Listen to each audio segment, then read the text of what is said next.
We're off to the All race. right, let's get started.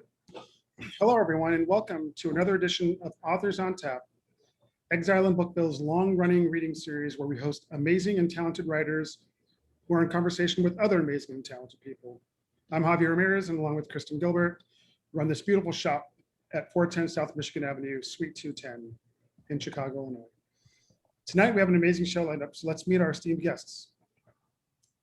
Cleveland, Ohio-based author, journalist, and editor Annie Zaleski is an award-winning writer with profiles, interviews, and criticism in a variety of publications. Bylines include Rolling Stone, NPR Music, The Guardian, Salon, Time, Billboard, the AV Club, Vulture, the LA Times, Stereogum, Cleveland Plain Dealer, and the Las Vegas Weekly. She also contributed liner notes to the 2016 reissue of R.E.M's Out of Time, which is very cool, and Game Theory's 2020 collection Across the Barrier of Sound PostScript. Annie will be in conversation tonight with Gia DeSantis. You can call her an Exile MVP. She's done a number of these for us. Thank you so much, Gia, for being here tonight. She's a former producer and host of KDOC-TV Los Angeles Request video, on-air talent at KROQ and Nevada's NPR music station NV89, and a label executive at Capitol Records and Reprise Records. Before we get started, I want to say that those of you that tuned in tonight are encouraged to keep your cameras on, but please mute yourselves. If you have a question for either of our guests, please type it into the chat, and Gia will be happy to pass it along to Annie or use the raise hand function near the end of the event. Copies of R.E.M will be can be purchased through our amazing new website. We have a really good e-commerce site that we just had put up, and you can buy multiple copies of these. They'll come with a signed book plate, and we'll put the link in the chat. Kristen will do that right now. Thank you all for being here tonight. I just want to say I'm a huge fan of this album, and I was so excited when I heard that there was one being put out, and then even got more excited when a very good friend of mine who I used to work with at Tower got Annie and I in touch about this, and it's been like 3 weeks since we booked it. I've been like waiting for this day to come, and I always, when I was, I grew up came of age in the 1980s, and I always wanted a Nagel print, and there's still time. Like I always wanted, not just this one, like any Nagel print after I listened to this album. But thank you so much, Annie, for being here. And Gia, thank you for being here and being in conversation. This is going to be awesome. I'm going to let you guys get to it. Okay. Thanks everyone for joining us tonight. Have a good show. Thank you. Thanks. Hey, Annie. Hey, how are you? I'm great, thank you. Cocktail in hand, book in hand, and my signed copy, because fancy that way, arrived like 20 minutes ago. But I have read the book because Javier and the fine people at Exile and Bookville, including Kristen, were able to get me a version to read. So I loved it because I too came of age in the world of like Duran kind of coming through and stuff. And as Javier said, if you guys are intrigued or you have any questions or there's something that I have completely screwed up, not only does Annie have permission to right my wrongs, and that's kind of a nod to Sandra Ann Miller, who's joined us and who's a writer, but also just come through and we'll take care of all of this stuff. And Exile and Bookville, located in Chicago in the Fine Arts Building. It's brand new, and I hope that you guys will check it out. All right, Duran, the band's so nice, they named them twice. And obviously, well, not obviously, but for those who don't know, comes after Barbarella. Was it Dr. Duran? Is that what it was? It's Duran. So yeah, it was Duran with the D at the end. Yes. Why did they drop the D? I need to know. Do you know? I don't know. I bet they were being artsy, knowing them, that it's like, because it's like, you don't want to like completely rip it off, but it was like, and Duran kind of sounds cool. I mean, it doesn't. It does. But it's not like Foo Fighters, how they dropped the D for Foo Fighters. So perhaps Dave Grohl, having not only tried to at least cover some Duran, maybe took a page from that. Before we get like way into things, I would like to invite you to read from the book. And as we were getting ready for this, we're we're talking about which passage to read, and we agreed that tonight it really should be something that would sort of give a nod of appreciation to Charlie Watts, who we raise our cocktails and bottles of water to in memoriam. So Annie, here you go, sister. Excellent. So yeah, so earlier today, Duran's drummer Roger Taylor posted a really nice remembrance on Twitter and Facebook about Charlie Watts, talking about the influence that he had. And it's very true that, I think if you're a drummer, I mean, no matter where you're from, Charlie Watts was an influence. But when you look at kind of Roger Taylor and his drumming style, and he's kind of the quiet, dapper one, kind of like how Charlie was. Charlie was more of a jazz guy. But Duran was influenced by a lot of really interesting bands in the 70s, including a ton of British bands. Guitarist Andy Taylor loved Keith Richards, of course. And so the passage that I kind of chose to read is one kind of talking about their influences. I think everyone knows that Duran's influenced by Roxy Music and David Bowie, but they had a lot of kind of really surprising and interesting, just kind of influences they soaked up. And so this is kind of looking at that. So I'm going to read it from it right now. Although the elaborate Rio era videos gave people the impression Duran were ruthless capitalists or Thatcherites, these clips were filmed after Rio was complete, but before the LP was a worldwide blockbuster. While recording the album, the band members weren't jaded jet setters, but hopeful dreamers. The cosmopolitan and escapist vibe permeating the Rio LP is aspirational, rooted in sincerity and earnestness. It was all unconscious how we did it. We certainly didn't sit down and plan that we were going to make this album of escapism and aspiration, John Taylor says. No conversations were had to that effect. But subconsciously, all the lives that we had all lived up to that point all got sort of poured into it and expressed. Duran believed in themselves and believed they could actually manifest these glamorous and exciting lives because they had tangible role models. There was a lot of confidence in what we were doing, the bassist continues.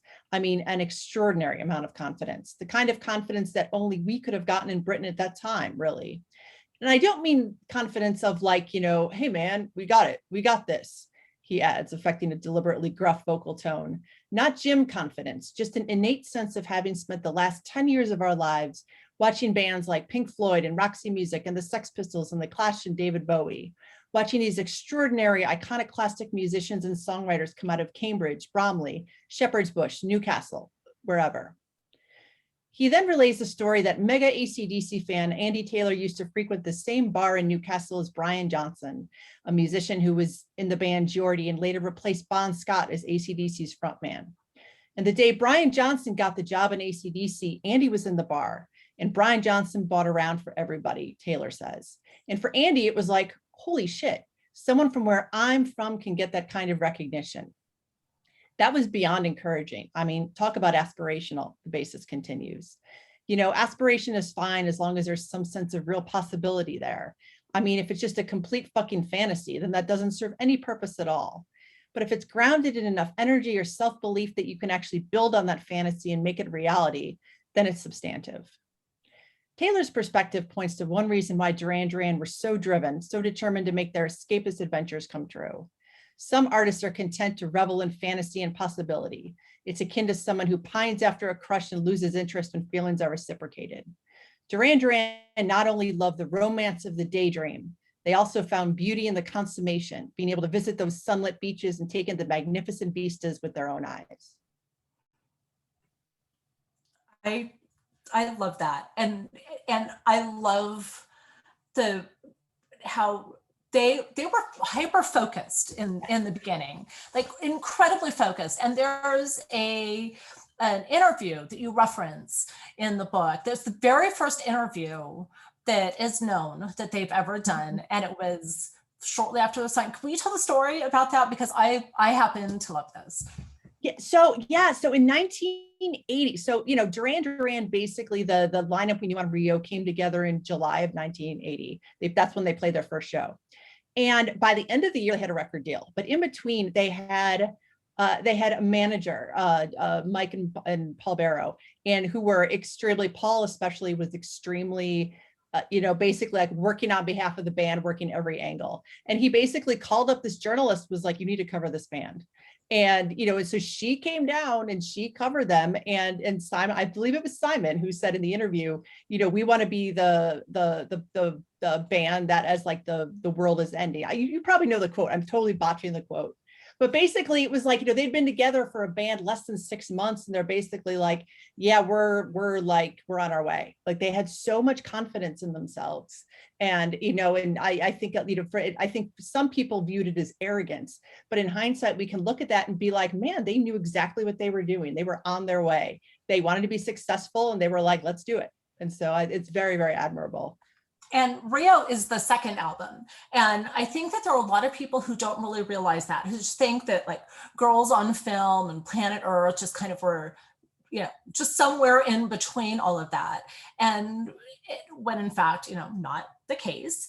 And so while they were together for the first album, the eponymous album, it was, they never stopped writing. They brought Rio in, and it wasn't who was it? And also for some people who don't know, Stephen Tintin Duffy was the first singer for Duran. And was it him or was it the other first singer who had a hand in writing Rio, and then they kind of took it and ran with it?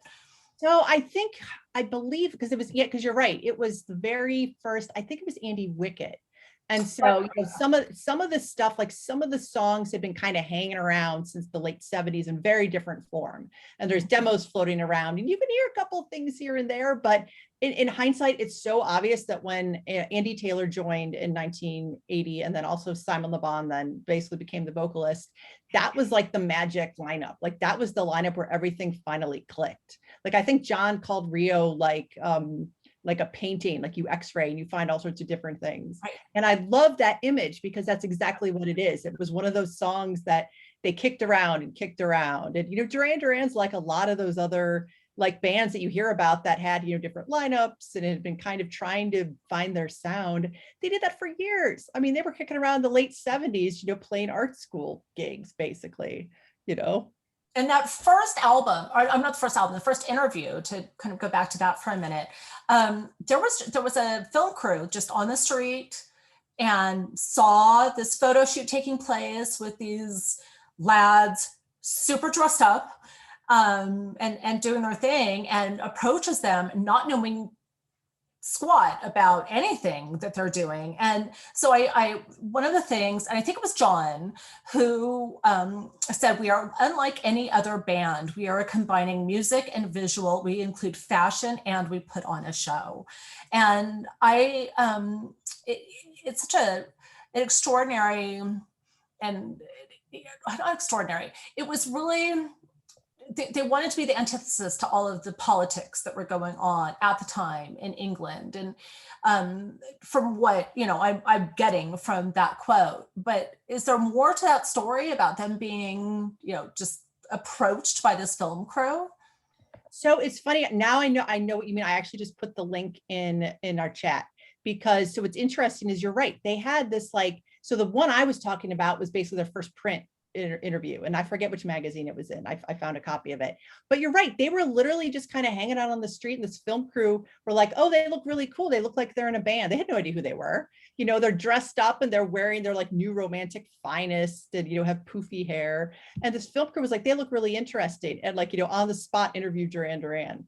And I think it was literally, they just kind of came upon them on the street. They didn't realize that they were this, going to be famous, basically. So it caught him at a really interesting time. It's almost like you watch the video and you watch the interview, and they were sort of like pretending to be like, they were affecting that confidence, like I kind of read about. They were really, the fake it till you make it thing. They were young.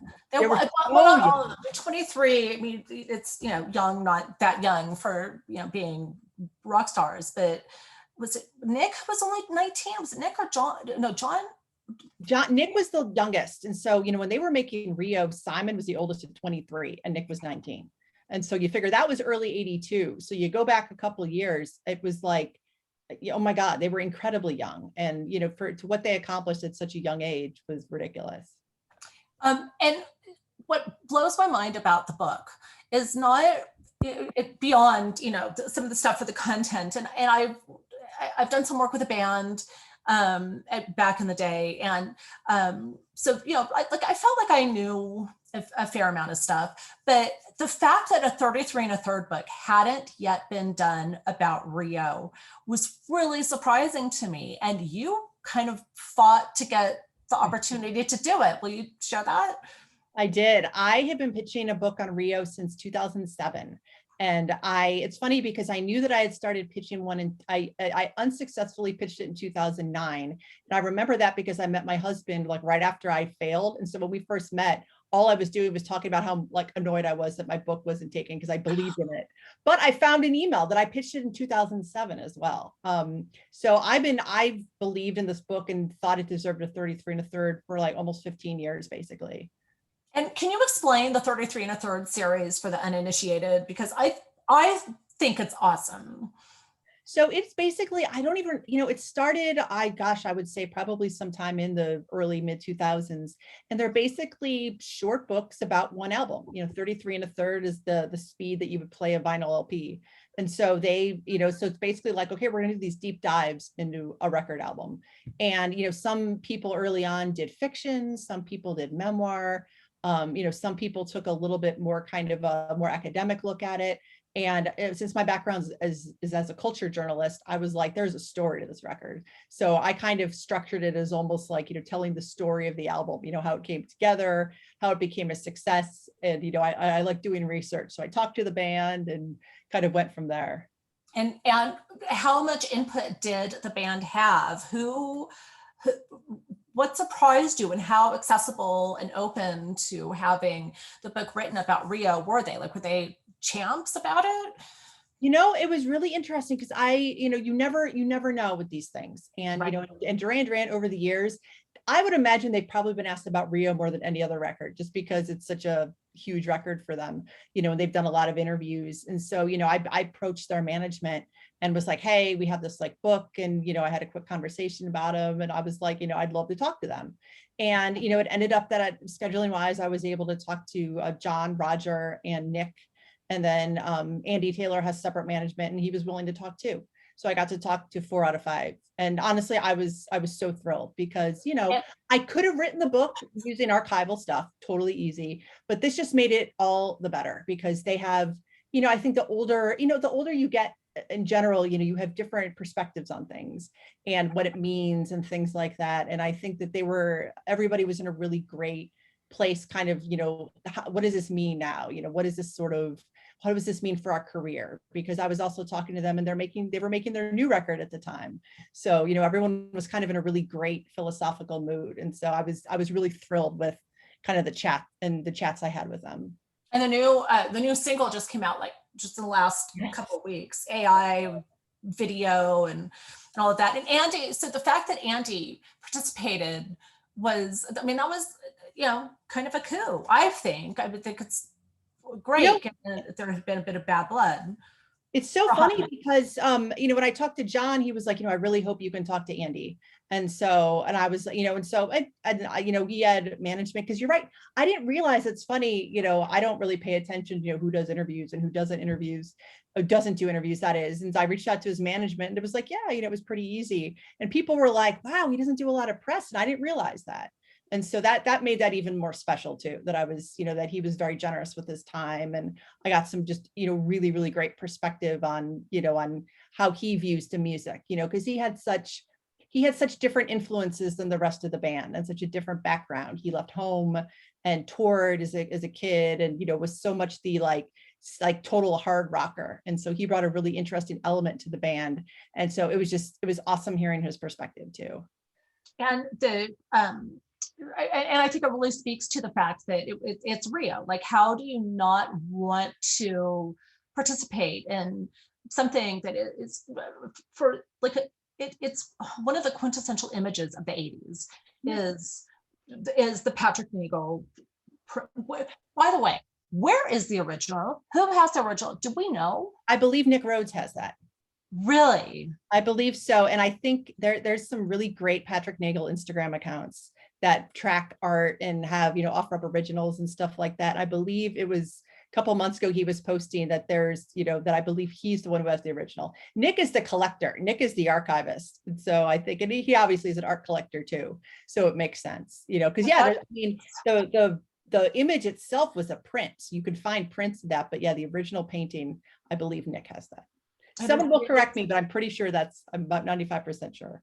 If for, when you think about album covers and not just of a time, but just album covers, you think about the Warhol with Velvet Underground, or you think about Bruce Springsteen and the bandana, and you think about Duran and Patrick Nagel artwork. And it's just, it's so beautiful. So one of the things, as we're talking about Andy and John and Roger, all last name Taylor, none of them. No relation, as they always have. Right, exactly. The band was not going to be named Taylor Squared or anything like that, or Cubed, rather.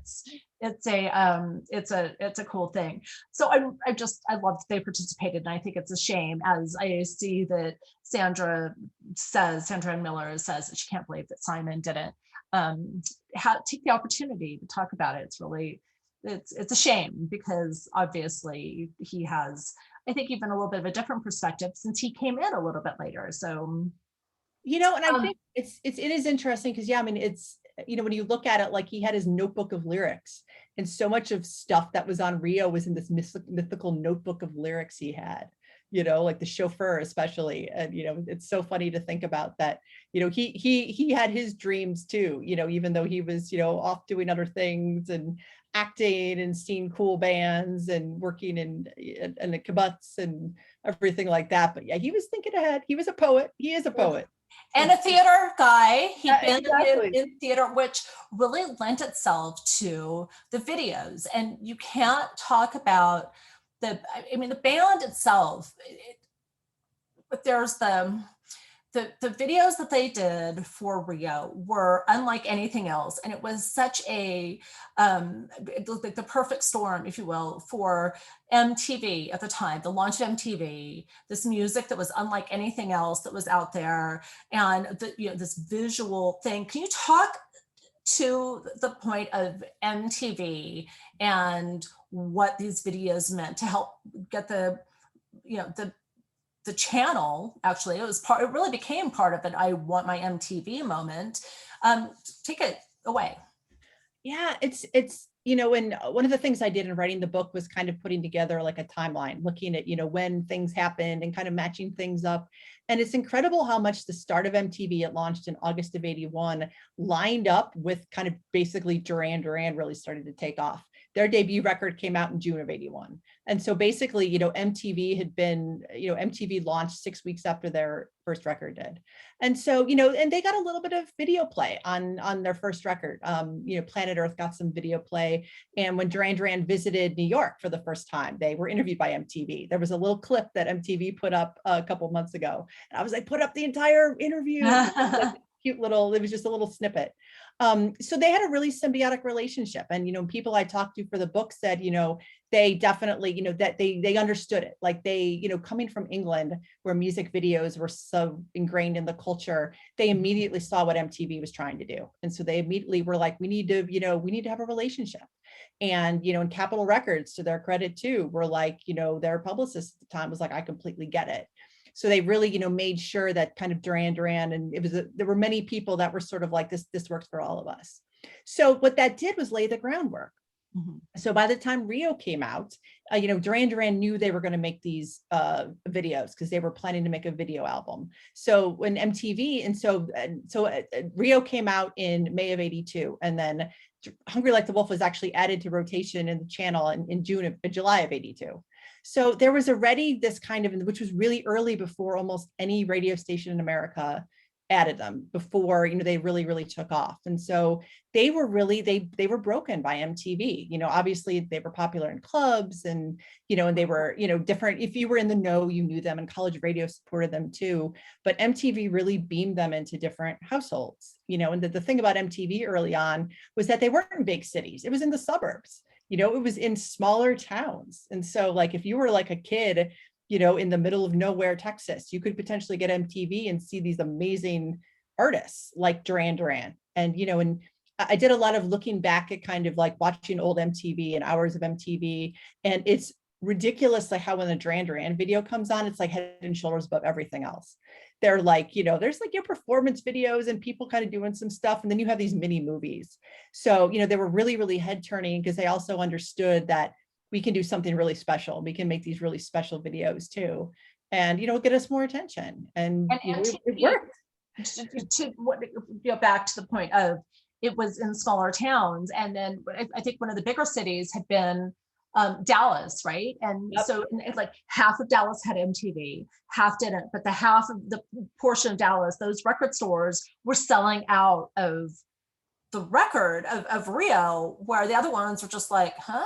Yeah, And totally. it goes to the power of music video, and I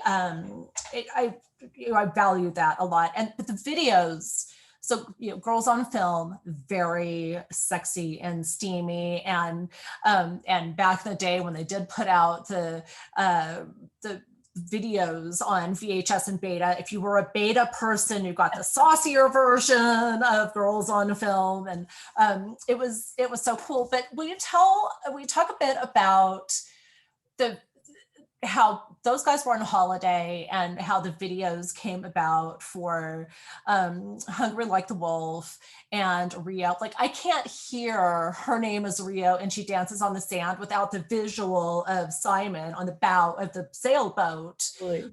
It's like, it's right there. Those things happen together. And that's the 80s in a nutshell. I mean, you see that and you're like, okay, that's everything. The 80s started right there with that image, basically. Yeah, like Rio. So Rio was so funny because this was a little bit after the album came out. The band was on vacation and like in Antigua, and I think Nick termed it as like, he's over the years as like the Beatles or the Monkees. They were all like staying in houses, and their management was like, stay there, we're going to film a video, so they're trying to rest and, but they're like, no, we got ideas. So they rented a yacht and they basically filmed, there was a model that came in too, and they had, they basically, Russell Mulcahy, who did the video, came down, and they did this like very funny, but like kind of sexy video. And that was just very, they were like, I mean, you look at it now and it's like, it's almost like it's slapstick humor, Right. that they're trying to get the girl, and the girl's like, yeah, no, like, I'm going to outsmart you all. And so it's a really, but they're like, failing in very funny ways, falling overboard and getting bitten by a crab, and kind of slapstick humor. And so it's very kind of cheeky. It's very Beatles-esque.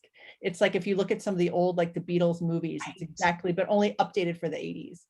So that's Rio. And then Hungry Like the Wolf, that was a separate trip right after they finished recording Rio, right on their way to Australia. They went to Sri Lanka and they filmed a bunch of videos there. They filmed Save a Prayer and Hungry Like the Wolf, and then parts of Lonely in Your Nightmare as well. And so, and that's, Hungry Like the Wolf, that's Simon Le Bon's acting, background, basically.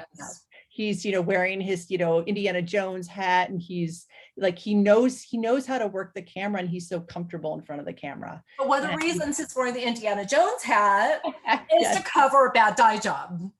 Yes, this is one of my favorite things that Russell told me. I got to interview Russell, is that they got to Sri Lanka, and Simon, for whatever reason, like he tried to dye his hair, like we all tend to do. Right. And something happened and it went awry, and his hair was like too yellow, which I've done before. I completely empathize with him. And so Russell happened to have the hat. And so he was like, got to wear this. So on, their first day of filming, and if you look at him when he's kind of going through like the market, and like you look closely, his hair is like bright yellow. It is. I was watching it again today. When I first started off, because I thought I was just going to stay on TV, right? But so I ended up being heavily in the music industry because of music video shows that I worked on. And so anyway, so I ended up going, somebody has asked a question about the chauffeur, saying, Louisa, hi, said that Simon wrote the chauffeur in 77, 78. So it had to have been one of the Notebook lyrics, the notebook of lyrics that he brought into the thing. But so I had told you early on, I wasn't going to, ruin the surprise about some of my little stories, my Duran stories. My very first week at Capitol Records was the week that The Wedding Gift came out. And so my first very first videos I worked on were for Come Undone, and well, it was Come Undone. And anyway, so I go through and I do, a couple of things on the Duran tip, but I used to have the artist services department. I ran the artist services department, which was tour marketing and stuff.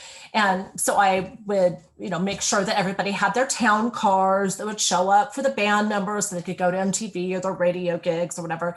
And so Simon came out of the St. Regis Hotel in New York City, and his limousine was waiting for him out front. And he got into the wrong limousine, and he got into a limousine filled with fans. And it was a bunch of screaming girls in the car that he got into, which of course management called me, just like, that can't happen again. I'm like, well, I didn't know, like, 2 stretch black limousines. Like, how did I know that's the one he was going to get into? But so Simon and the chauffeur, we really needed to put somebody in there and make it a little bit more obvious for him.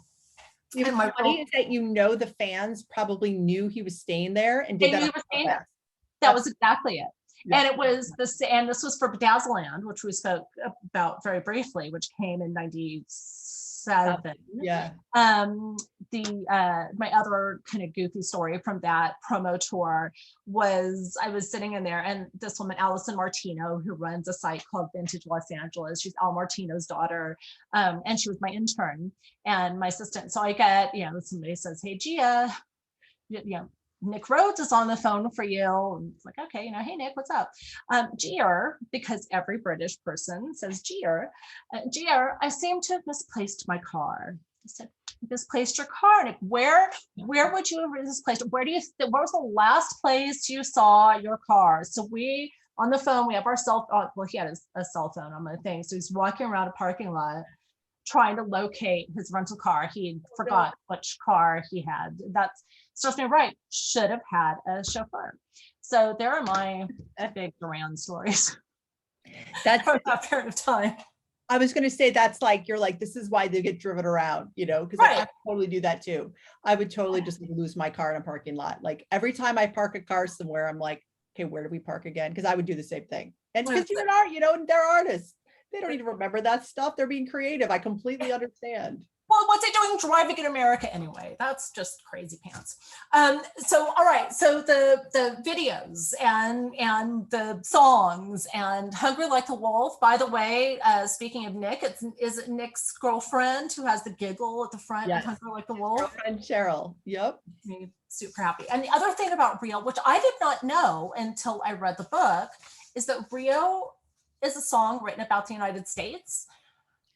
Well, and it's funny because when you look at interviews, Simon it's changed slightly the meaning over the years. But I think one of the more kind of the recent ones they've sort of landed on was that, he first saw a waitress, I think he was in Birmingham, in the Bird of Paradise, but it really grew into like, them, in their dreams of America, and in terms of, we want to be a success. And if you listen to the lyrics in terms of, America and the vastness and, the possibility of the country, it makes total sense because, they wanted to conquer America, they toured in 81 and conquering America was the thing.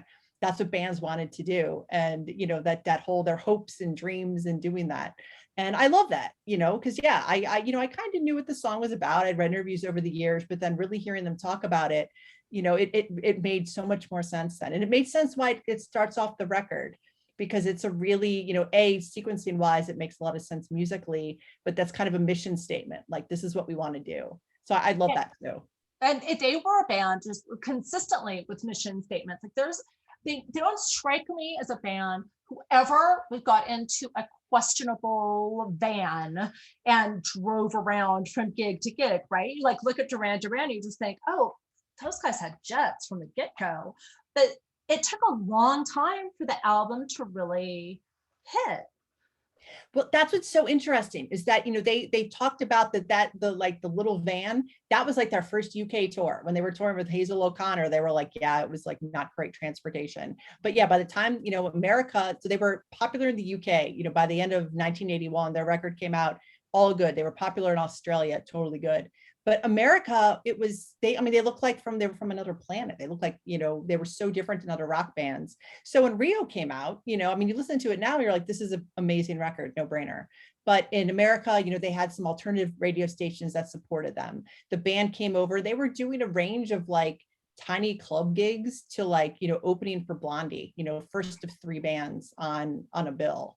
So which they spent, that was like kind of the last bit of touring they did in America in 82. Summer of 82 was opening for Blondie.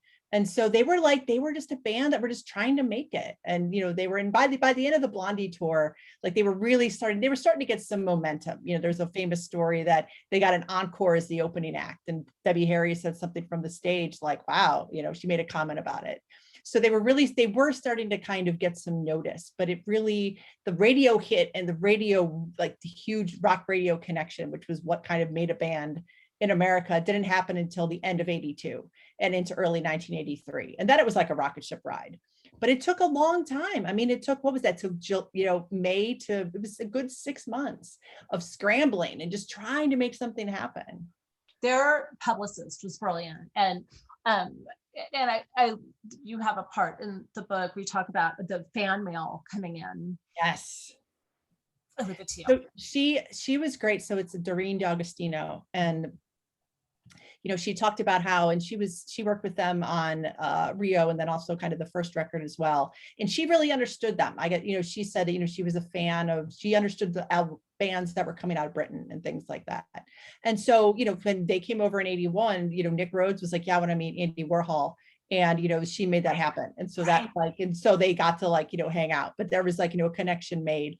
But she said, she was like, look, I try to get the teen magazines to cover them, because Duran were getting total teen coverage in the UK, and they were just not biting at all. But after they finally started taking off in America and they started getting a lot of fan mail, she basically took the mail and sent it to the teen mags and said, hello, look, and then it took off. And if you look at 83, 84, they were in every single one of them. I actually connected with someone a couple of weeks ago who would work for a teen magazine, and she was like, yeah, we covered them so much.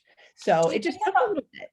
I'm so sorry, I didn't mean to interrupt. No, as I was going to say, but it's that's what's so funny, because you're like, that's a no-brainer. Of course they should cover them. But it took different people being their champions. It took time. You had to convince people that they were worth covering.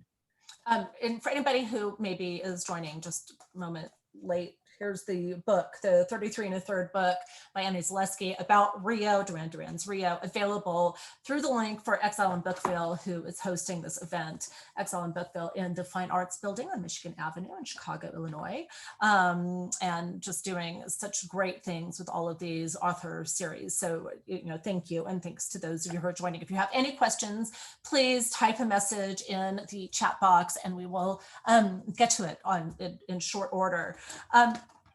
Going back to the part about the band and the teen magazines, right, and all of the flash and the new romanticism of it. And really early on in our conversation this evening, talked about when you get older and wiser, kind of looking at things with different eyes. How did that work against the band? Because they got some not so nice press for a little while. Honestly, they really did. They got, going back and reading some, vintage interviews and pieces, people were mean. People were literally extremely hostile toward the band in ways that you don't really see a lot anymore. And there's a lot of reasons for that. I think in England, we kind of talked about, the band was very much we are not political. We don't want to preach to people. We don't want to tell them what to do. And in England, which was very political at the time, because there was a lot of unrest and a lot of social and political change going on, that didn't go over well. And so in some people held that against them. In America, because the band looked so different, they had, dyed hair, they had different clothing, it was kind of, they were new romantic, and then they were wearing suits, and they maybe wore some makeup and had dyed hair. They looked so different that people were like, who is this? It's kind of like why Bowie was sometimes looked askance at by different people, because he was, so, he didn't conform to sort of what a man should look like, basically. And so, they were different. And then also, I think there was a lot of jealousy. I think a lot of people, they were all really good looking. And so I think a lot of critics were also just really jealous of them, because they were confident, they knew how to carry themselves, they looked good, and they were talented. I mean, their music might not have been everybody's cup of tea, but they could write good songs. And so they kind of had the full package. And I think a lot of people were like, they didn't know what to make of them because they were just so, they were so different, and, and they were ahead of their time, as, time has basically proven that, they are, they knew what they were doing, but that wasn't always the case. And I guess I should add, because so many of their fans too were teenage girls. And a lot of times, that was, people don't respect that. People don't respect the taste of teenage girls. Exactly. People don't respect that they have, a taste that matters, basically. And so, and there was, and even though Duran would say, look, we have fans of all ages, all genders, this is not, we are not just, catering to one particular demographic, but Right. people didn't want to see that. And so there were so many things that were sort of working against them. There is a question from Heloisa that says, I heard a rumor ages ago about them coming down to Brazil in 81 or early 82. Not sure if it's just a myth. Do you know anything about that? So is the rumor that they actually did tour, or that they were supposed to tour? I'm not sure. Heloisa, if you are listening, throw that into your message box, sister, because that would be Supposed to tour. I don't know. That didn't come up. That didn't necessarily mean that it wasn't. I would, it seems like, from what I gather, just because their years were so crowded, it was a lot of things could change on a dime.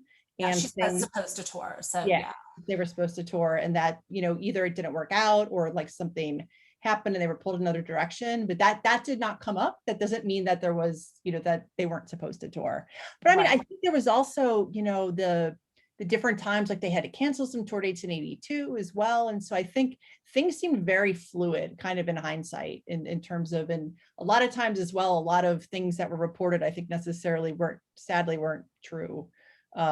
But I don't know, I'll look into that, because I'm very curious about that then, because I think, what was interesting is reading a lot of archival magazines that, there were different things that came up, and I was like, oh, that totally did happen, or oh, that didn't happen, or things just timelines get delayed, and people say one thing's happening and then things change and things like that. One of the great things about the 33 1/3 books in the series is that they're not long reads. They're like just satisfying things that, especially for the uninitiated, right? For a certain album, like maybe somebody hasn't really, they didn't dive into Rio because they thought they were too cool, or because they were jealous, or any number of things, or maybe not political enough during that period of time. But because the books are generally fewer than 200 pages, right? Always. Is there anything you had to leave out that you wished you had been able to include?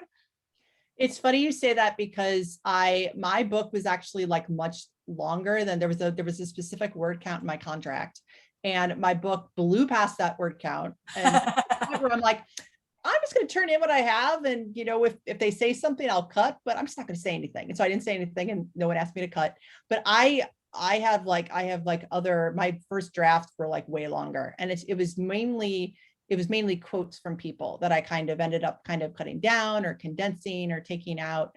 I interviewed a lot of people kind of from early on, and so I have some more kind of early observations and just a little bit of info about that. There were some interviews I did with some people that were great that I just ended up, because they were so early in the band's career, I ended up not being able to include them. So I do have some like cool stuff on the cutting room floor that I'm like, I had every intention. I'm like, I'm probably going to run these somewhere. And then you need to do a night version. You need to do a night version book. I was literally thinking about that last week. I'm just like, okay, the record's turning 40 next year. I could totally do the extended night version, because honestly, I have so much more I could write about.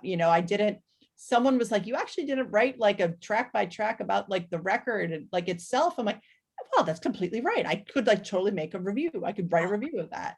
I actually didn't even mention very much the Lonely in Your Nightmare video, because there was, Russell didn't have strong memories of it, which was, it's one of their more obscure videos. It was partly filmed in Sri Lanka, and I think partly in London. And, so I didn't even mention that. I didn't mention, in Antigua, they filmed a video for Night Boat. I have some stuff on that. So like, yeah, I have plenty. I can always talk about Duran Duran. So and for anybody who doesn't know that, it was kind of obscure for some people, just saying, the night version of it. Oh yeah. That is a callback to the extended versions of the songs that were on there.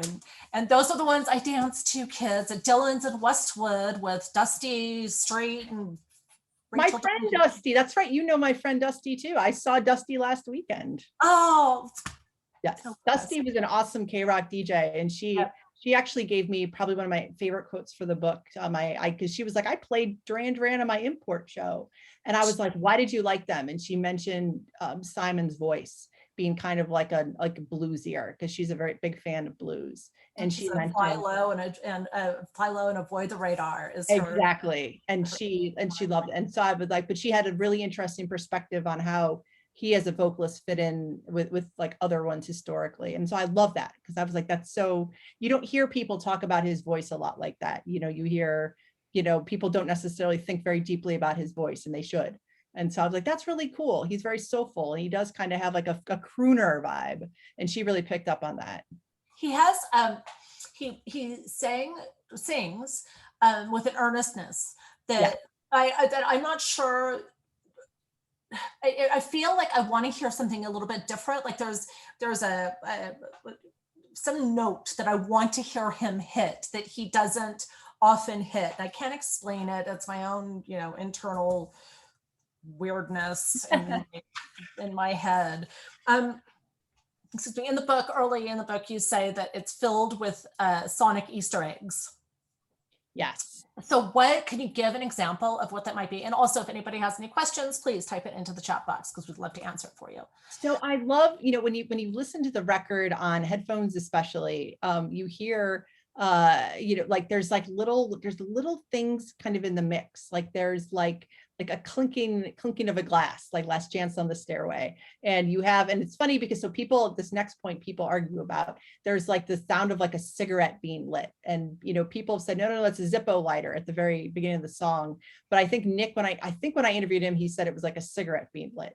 So there's kind of like, but you hear it though. It's like, it's like someone's at like a smoky jazz club when you could still smoke inside, and they're flipping on the cigarettes, they're going to start. So you hear like, but it's very subtle. And like, when it's there, you can hear it, but it's like, and the clinking glass too, like it comes up and you're like, oh, all right.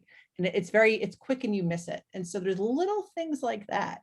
And I know that's one thing that they definitely kind of liked having in the mix, because it gave it a little more ambiance. It's a little bit more kind of a wink. And, I think Roxy Music also potentially had a song that started off with that too. So it's a little nod to that as well. But just even when you listen to the record, there's just like little parts that come in and out of the mix. It's so well mixed. The song is just, the record is so balanced that you hear different parts every time. And, you listen to New Religion and you're like, oh, there's John's bass coming in. That's really interesting. And things like that. So we say about a mix. There are approximately 2,147 mixes of any one of these songs, whether it's a club mix or whomever it is. I have so many crazy notes. I want to talk about some of the current artists who really look back to Duran as an influence on what they've currently been doing. I think one of the biggest ones is, and it has been for years, is the Killers. And and you hear it when you listen to the Killers. You have the synthesizer, but there's the rock element. And Brandon Flowers is Brandon loves everything 80s basically, but he definitely likes Duran Duran, and you can hear that kind of that showman. To the point where they're working with Errol Alkin, and he remixed the Killers single, I think, the Man. And so like there's even like kind of that link in terms of just sonically. Mark Ronson, right, loves Duran Duran. I think Mark Ronson, he posted this amazing video of him, like basically, I think from like the 80s, I think like maybe even a talent show, like basically trying to be Duran Duran. It's really cute. So his stuff. Honestly, what's so interesting is that the influence Duran Duran has is almost like not direct route. Like people like Eagles of Death Metal like them, and Gerard Way loves them. And I saw Jonathan Davis of Korn do a cover. You know, Deftones love them. So they have this weird. A lot of covers of Hungry Like the Wolf. Courtney Love. Yes, Courtney Love. Courtney loved them. You know, Billy Corgan, Eagles of Death Metal did stuff with them. I mean, it's like, it's completely like all these bands you wouldn't think of. You know, I think one of the best things they're working right now with Graham Coxon of Blur, and I found this great quote from him like 15 years ago where he was talking about, yeah, during Park Life, you know, Alex James wanted to be in Duran Duran. And I'm like, oh, that makes so much sense now. And you listen to Blur, you're like, oh, of course. So Right. their influence is like is permeated and kind of morphed, and there's so many bands and artists that are influenced by. I'm probably missing some, you know, just because there's so many. Warpaint does a great. That's right, they do. Awesome cover. Jenny Lee from Reno, Nevada, by the way. Very smoky, Reno, Nevada. Sandra Ann Miller just posted that there is a new Behind the Music on Paramount Plus where Duran Duran revisits the first EP and they add a little more to it all. And Mark is in it a lot. And Sandra Ann Miller, by the way, I said her name a couple of times. It's a great podcast called Sassy Little Podcast. And she's a writer too and a dear friend. So I just want to give that little plug because I like the women doing cool shit everywhere. It makes me happy. Me too. Very happy. We're coming up, like we've got like our last 5 minutes. What is it that you want people to do when they go and they buy through Exile in Bookville, the 33 1/3 book that Annie Zaleski, my guest, has just written about Duran Duran's Rio. What, like the casual listener, what do you think is the most important thing for them to kind of pay attention to as they go back and revisit the record? Because I feel very confident that a lot of people will want to listen to it with different ears at this point. You know, it's interesting because I think as fans, you know, because obviously the people that have like listened to the record a lot, you know, I want them to kind of read the book and be like, you know, oh, all right, I'm going to give this record, I'm going to see if I can hear this with fresh ears. Right. I've also heard from people who aren't fans of the band and you're like, you know, I've never really, you know, considered Duran Duran. I never really liked them, you know, and, you know, to those people, I want you to read the book and at least respect them. Say, hey, I want you to understand where they were coming from, you know, understand, you know, what they were trying to go for. And even if it's not your cup of tea, you know, just try and listen to the record and just try and kind of give it a spin and see if there's anything for you. You know, because I think, you know, with time, you know, people view Duran Duran differently. You know, like I came to the record or I came to the band in the early 90s. And so I didn't have any of the biases that a lot of people did. You know, but I think there's still some people who they hear Duran Duran and they're like, oh, they're a boy band. You know, they kind of dismiss them out of hand. And it's like, no, listen to them musically, you know, listen to them. The amount of people who like metal, who comment on YouTube videos who are like, I love Duran Duran and I could never say that, but they were totally awesome. You know, I mean, just, you know, their musicianship, I think deserves a lot more respect. And I think they're getting there. I think a lot more people are really recognizing that now, but, you know, but there's still room for more people to recognize their genius. Let me put it that way. John does his, he does like the bass tutorials on YouTube. He has a YouTube channel that's awesome. No, and this was like one of his, I think, you know, he did like, that was one of his, I think, COVID projects during the pandemic. It was like, I'm going to do bass tutorials. And they were mind blowing. Like, I don't know how to play the bass. You know, I grew up playing the flute and he's basically like, here's how we put together the bass line for Rio. And here's how we did Planet Earth. And he was like breaking it down. Yeah. And just, I mean, he is excellent at explaining music. And he would have actually made a great music critic had he not become a musician. Because even reading when he does interviews with other bands, he's a very thoughtful interviewer and very perceptive. But when he's talking about like, well, here's this influence and this was Euro disco and this was Motown and here's why, like it made me see these bass lines and these songs in a completely new light. And, you know, again, he was so good at explaining them too, that even though I'm just like, I want to play bass now because like watching this. So yeah, I wanted to play because of I wanted to be cool like Kim Deal, but I really did. Like I wanted to play bass because of Kim Deal, and I wanted to be able to put a cigarette in a fret because that's my thing. We are at our hour. It has gone by so quickly, and if anybody has any like super quick questions you want to fly in there, now would be a really good time, because one of my last questions for you is, what's the next book you would want to write a 33 and what's the next album you would like to write a 33 1/3 about? That is a very difficult question. I had an answer and it's completely flying out of my head. I'm trying to think. That's a really, maybe a Bowie, well, no, maybe a Bowie record. Because I'm fascinated by like Bowie's outside, like all of his like 90s stuff. Kind of like how I really love Duran Duran's Medazzaland. I think there's really interesting stories about Bowie's 90s work. No, actually, wait, I have my answer. U2's Pop. So right. this is the record nobody likes. I absolutely love the record. I think it's deeply misunderstood. I think that the songwriting is there. If they had made those songs in a different way, people would have been like, this is amazing. Like the songwriting's fantastic. And so I think it has a really, they have their ridiculous Pop Mart tour, and they basically, after that, they were like, we need to go back to being U2 playing rock music. And so there's a really interesting story about, a band kind of on the precipice of, we tried a big experiment. It didn't necessarily work. It should have worked. And, here's why. So there's just a lot of really interesting stuff. So U2's Pop. And I always say that record deserves more respect than it gets. I two things for me, because I pretty much have a story about everything. And so one of my best friends was working that record. And so I went to go meet her for lunch one day. She was based in New York. And so she's with the band and they're at the Sunset Marquee.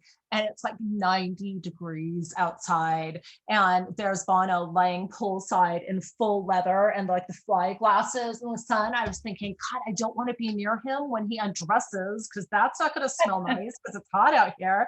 And that night I went to the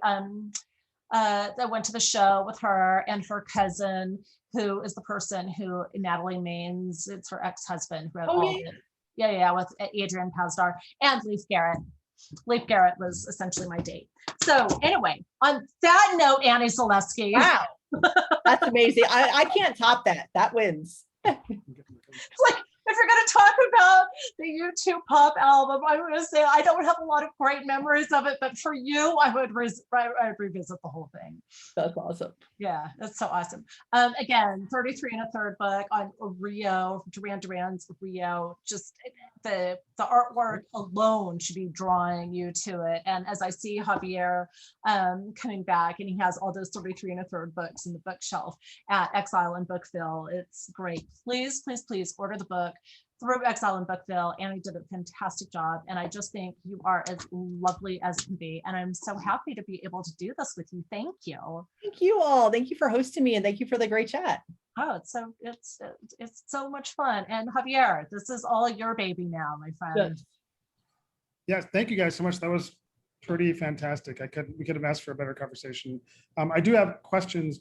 We don't have to leave anytime soon. We can go over a little bit. Gia, what would be your 33 1/3? Or do you have written one under a pseudonym that we don't know? Oh God, my 33 1/3. I probably Sugar's Copper Blue, which I think is a perfect album. Great record. And I really, I go back to it a lot, and that is one of them that was the first thing that came to mind. So everybody get on that for me, please, because I wouldn't be so good at writing that. And last question, this is for the both of you, because you asked my question of Annie about her next one. But what is your favorite Duran Duran song, unless you guys already talked about this? That's so hard. How can I choose just one? Human on Monday. Hold Back the Rain just popped into my head. I love Hold Back the Rain for some crazy reason. I really love Planet Earth. And I love Reflex, because the boy I was dating at the time, there was a guy in the video who looked exactly like him, and I was convinced. I love those. And Rio, like I can't get away from that, because it was the visual as well as the sonic, and again, who doesn't want to jump on a sailing yacht right now with Simon Le Bon in a suit and flippers? Absolutely. I'm New Moon on Monday, and something I should know is always a favorite. New Religion. From writing this book, I had like so much more appreciation for New Religion. I'm like, that is one of my favorite Duran Duran songs now. And I would probably something from the first record. I almost feel like Careless Memories. I love that song. Which my friend Claudia, I worked with at KDOC at the TV station, her sister thought that the lyric was, it's not the lyric, but the title was A Girl Named Celery. So I will forever, That's awesome. anytime I hear Careless Memories, grown, I celebrate. There you go. That's I'm just here to fantastic. scroll it all up for you. Well, you can purchase copies of 33 and a Third, the Duran's Rio by Annie Zaleski through our website. They will come with signed book plates.